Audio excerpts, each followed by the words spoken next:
So we are finally finishing this book, Raising Grateful Kids in an Entitled World, chapters 8, 9, and 10, and we're done. So chapter 8, Gratitude is a Choice. So reading about how her kids are so grateful on their own on so many occasions, it wasn't necessarily discouraging to me. It's not discouraging, but it does make me be like, my kids don't do that. What in the world? You know, my kids will tell me very sweet and affectionate things, you know, on their own. And, you know, they'll tell me like they love me and they, you know, have sweet things to say, and they'll just come up for a hug and a kiss. But they don't just sit around talking about how grateful they are for things, you know. So they're also very young, and her kids are older, so I'm hopeful that maybe one day, I know that I wasn't very grateful as a kid until much, much later in life. This chapter also made me, it like rekindled a flame to like look for opportunities to serve others together. We do, I'm probably being too hard on myself, but still, like, I want to look for more opportunities. Like, we do take meals to neighbors and friends who've suffered loss or who have a new baby, or just when we bake stuff, we'll like share it with neighbors and friends and stuff. So that's there, but you know, I want to look for more opportunities as well to serve together. I think I would love to maybe do something this holiday season. So if you guys have ever done anything easy and fun for Thanksgiving or Christmas with your children, I would love to hear some ideas, because I would love to do something like that for the local community, preferably. I so agree with the gratitude training, talking about or writing down together as a family what you're thankful for. And we do that on a daily basis when we pray. Watching your mouth, most definitely. When we complain, we are teaching our kids how to complain. And we've talked about this, you know, in some of the other chapters, that they are listening, and our attitudes, they're going to catch on. Not complaining, instead, trusting the Lord with your circumstances and just being content is something that they will see. That doesn't mean that, you know, they won't grumble and they won't be negative or complain, but you can guide them in love and help them shape their mentality, you know. Walk in someone else's shoes. This is definitely something that I want to do in the future. I don't know what or how, but I would love to go on a mission trip or go nearby. You know, there are many communities nearby that have significantly less than we do, and if there was a way to go and minister and serve them, it would be so neat.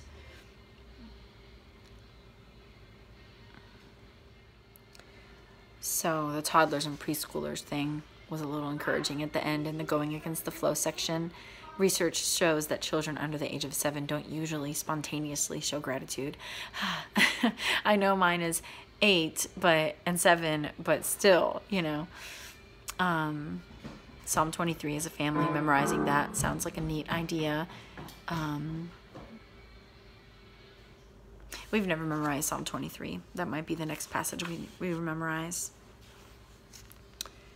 And now moving on to chapter 9. So I'm just going to hop straight into the list of the 7 steps to raising grateful kids in chapter 9. If there's something from the first section that you want to talk about, definitely mention it in the comments.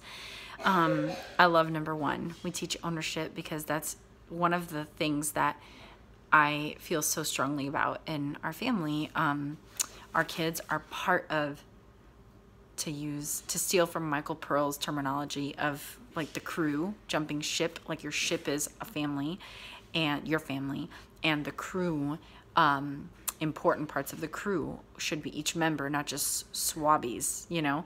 And when they know that they are a valuable part of the crew, it is awesome. They feel valued, they feel important, they have a job, they want to do that job well. It instills good work ethic. And so I'm so all about that. So I thought that was neat. The value of money is definitely a hard one right now because they're so little. But something that I do, and this may not be right or wrong, and it's okay if someone is not okay with this, but my kids very often, especially my younger child, I've noticed that he is very generous and very hospitable, and I don't crush any of it ever. So if he invites our neighbor to dinner, even without asking us, we say yes. And if he builds his friends that are visiting Lego contraptions and wants to send them home with them, even though Legos are so expensive, we let him, because we want him to be giving and not be thinking, oh, this is so much money, I don't want to give it away. Where's his heart in that? He wants to bless his friend, so we say yes every time.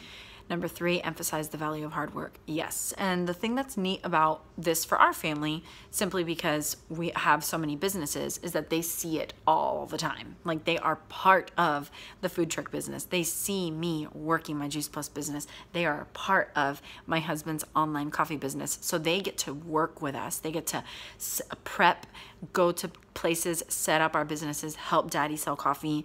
They get to be a part of him packaging the orders that he receives online. So they're seeing that and they're a part of it. So they feel super important and they're learning that. And then they see the benefit of working hard. So of course they'll learn more and have a deeper understanding for it all as they get bigger, but that's really fun for us. The other thing, obviously, that's important about the value of hard work, we always talk about a little folding of the hands, a little sleep, a little slumber, and poverty will come upon you like a thief in the night. That Proverbs, you want to be a hard worker, right? If you don't work, you don't eat, as the Proverbs tell us. And so hard work, and also even more so, they're boys, they're going to be men, they need to be good husbands and providers for their wives and their families, and all of that goes into our conversations. So anyway, number 4 is definitely very hard. Responsibility and manage the consequences. I think because they're so little, the consequences part gets really tricky, especially with my younger son.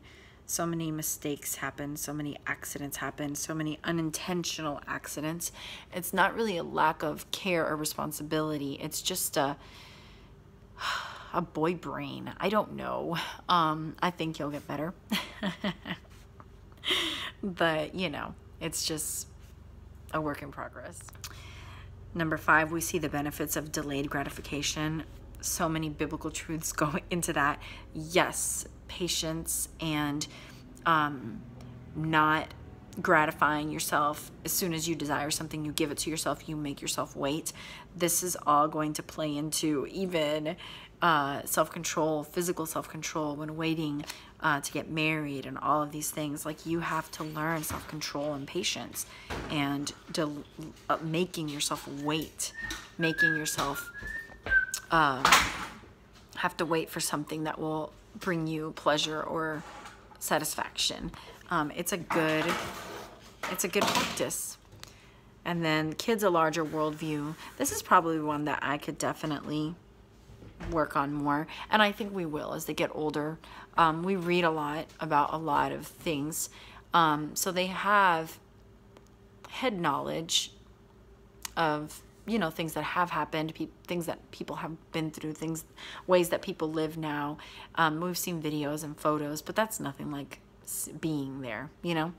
And so I know that as they get older, they'll meet people, they'll talk to people, they'll hear about people's situations and have those aha moments, those realization moments. We all, you know, at 6 and 7, little kiddos, there's only so much that they can grasp. And so that'll come with time, but I definitely want, you know, my children to think of life in a biblical worldview, first of all, but also not just in America lens, you know, where you can have whatever you want, whenever you want, you know, it's not like that. And there's people around this world that have nothing, you know, and just understanding that, and maybe one day getting to go somewhere and they can see firsthand, you know. And number 7, just instilling faithfulness. I think trusting the Lord, not counting on our work, but knowing that he's our provider. He is the one that will take care of us. He is the one that will supply us all of our needs. And so even if we work very hard and we're poor, and even if we give a lot and we're poor, that the Lord is good, and he will supply us our needs, and we can rest in peace and not be anxious and not live in fear, wondering how we're going to eat tomorrow. They know right now, because of the hurricane in Puerto Rico, because of my husband's grandfather dying and him having to go to Puerto Rico twice, because of 2 super expensive car repair things that we had to do, because of my husband's allergy shots, and I know there's some stuff I'm missing. A bunch of bills have come in, and we're playing catch up, you know. And they know. They might not know or understand or be able to grasp the numbers, but they know that things are tight right now, and we can't just say yes to everything, and we can't do anything and everything we want whenever we want, which we can't do that anyway. But we're like a little tighter right now, and we're even already talking about Christmas needing to be small this year, maybe 2 gifts each from us, because we need to, you know, save money, and that's not what it's about anyway, and we need to catch up on all these bills. So I think, why did I talk about all that? Oh yeah, and then them seeing that we're not stressed or anxious or feeling you know, fearful. We're just trusting God and continuing to work hard. I hope that goes a long way in their little hearts. So the going against the flow, that's exactly, you know, what we do. If our kids ask for something and we tell them save up for it, how much is it? Save up for it. And they get paid for the work that they do here. You know, maybe we can think more deeply into that. I personally, you know, everybody's different.